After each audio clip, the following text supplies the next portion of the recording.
It's not so easy to get rid of John Lennon.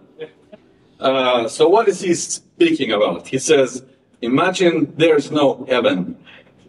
It's easy if you try. No hell below us, above us only sky. Imagine all the people living for today.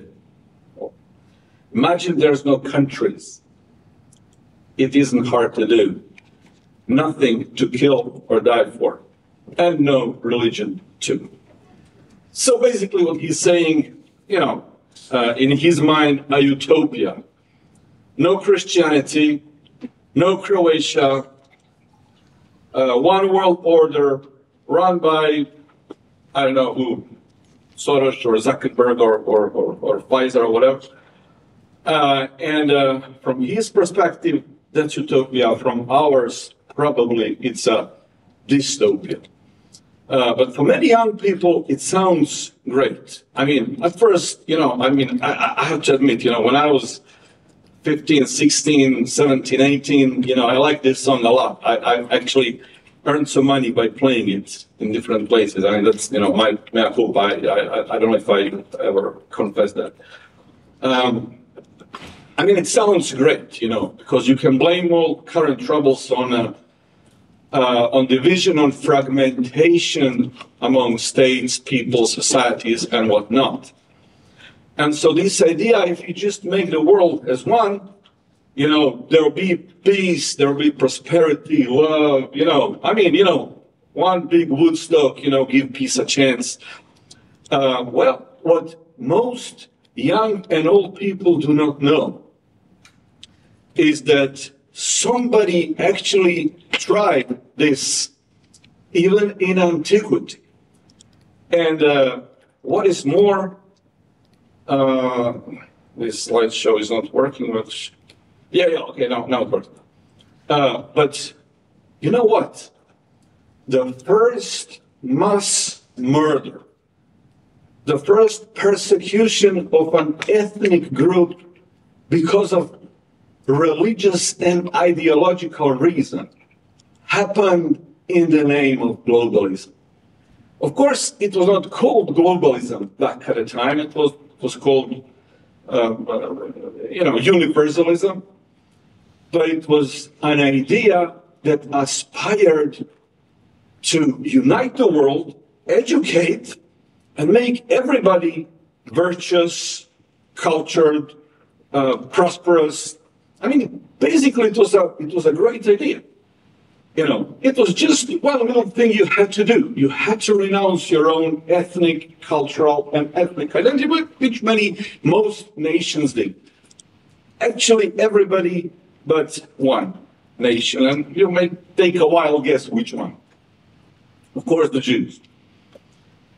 Now, about the mid of the 2nd century before Christ, okay? A Greek king called Antiochus Epiphanes made a declaration that the whole world under his domain, which was very much of it, should be one people and abandon their particular customs. And the Jews says, basically, well, no, we don't kind of like it. So, generally, Antiochus, the king, he started persecution. The Jews eventually won, and that's what the Jews today celebrate in the feast of Hanukkah.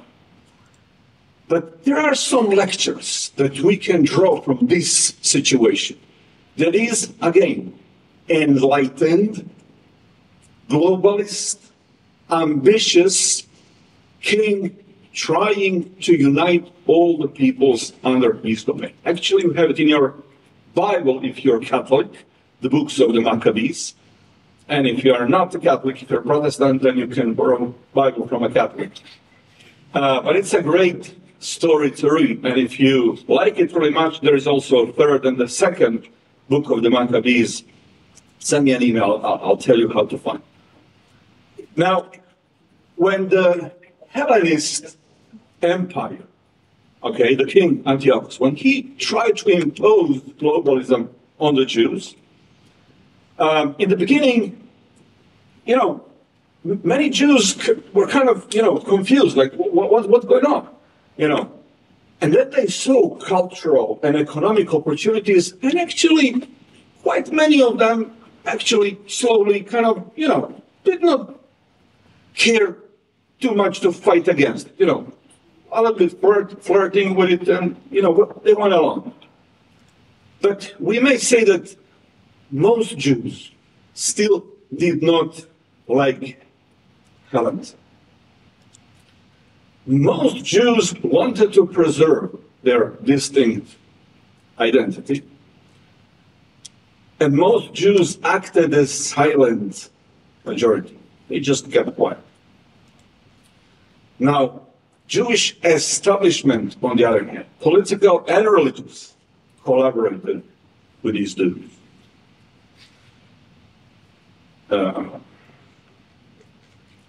The high priest, the one who was, priest in chief of the Jews, was appointed by the Greeks, and he supported globalism.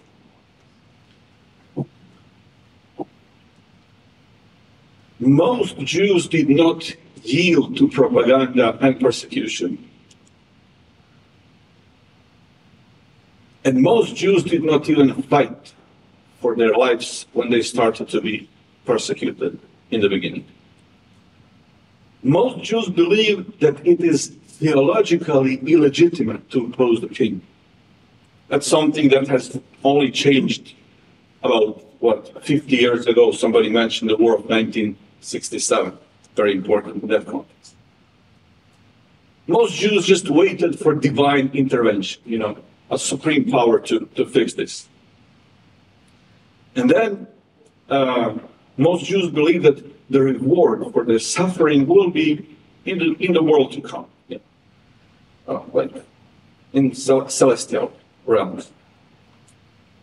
And most Jews would never have rebelled if the king has acted more wisely, if he proceeded more easily, more, like we would say in Croatian, walking on eggs. But no, he was stupid, he was radical, he was brutal, and he provoked the Maccabean revolt, which eventually, kicked him out of the country, and actually, eventually, the whole concept was collapsed in the East.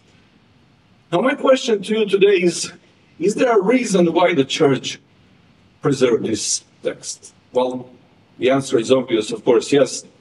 And what could this be? Now, as we come to our own modern era, we see some kind of similar trends happening around us.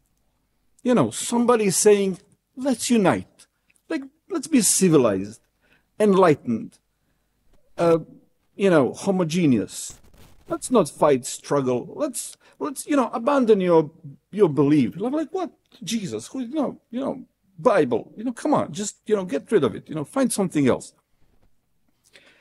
And what we find today is that there is an attempt to submit sovereign nation states, as a minister said, to international order, organizations, and international law. Now, there is a deleting Western national identity, history, culture, and tradition. Well, so far we can say all these things have met not so much opposition. Onslaught on Judeo-Christian worldview and family values. Still, people keep quiet. Dehumanization of unborn children. How many people ask about abortions in Croatia or anywhere on, why is it done? How is it done? How it looks like? I mean, there is a documentary made on what the abortion looks like, silent scream. It's been banned everywhere. There is this short cartoon by Croatian producer. Why did they come by train? One rewards wherever it came from. Have you ever heard of it? Please do. Demonizing or marginalizing church and Christian faith. How many times have you heard that Christians have committed atrocities in the name of their faith, which they may have done, but that's certainly not the main thing that the church was engaged in the last 2,000 years. Reintroducing Marxism, communism as a cool and just systems. Promoting religion of global warming. I mean, you know, it's been just coming easily on you, and you just say, look, you know, it's hot today outside. I mean, Greta is going to be, you know, correct about something, you know. Guys, look, you know, I'm almost 60 years old, and it's always been hot in the summer. You know, I don't know how about your country, where you come from, you know, but, you know, suppressing free speech by cancel culture. No, this is the one that people started to notice and criticize more.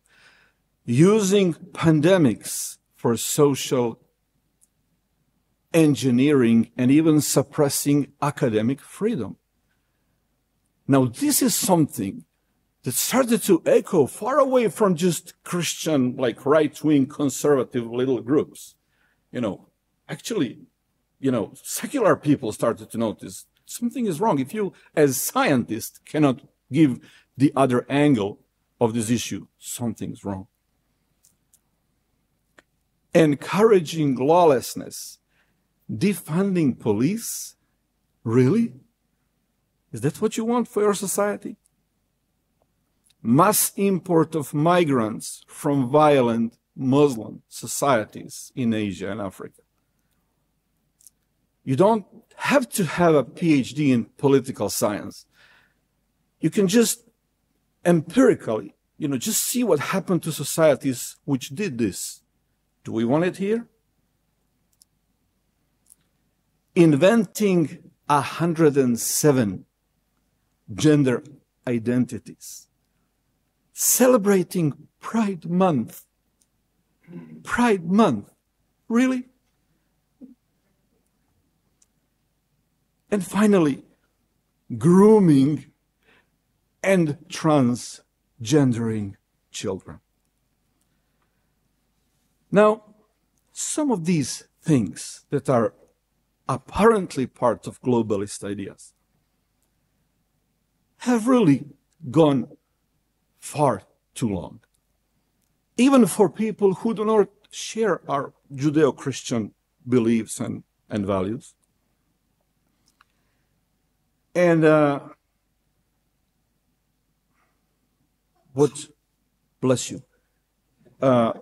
What I can tell you today, in conclusion of this, is that do not despair. You know, when you see all this happening around you, evil can be created. I mean, like we've heard this song. It's the most creative anthem of evil probably you will ever hear. But evil is always confused in the long run. If you don't trust me, read the Bible. Gender identities are even mocked by Bill Maher. I mean, come on.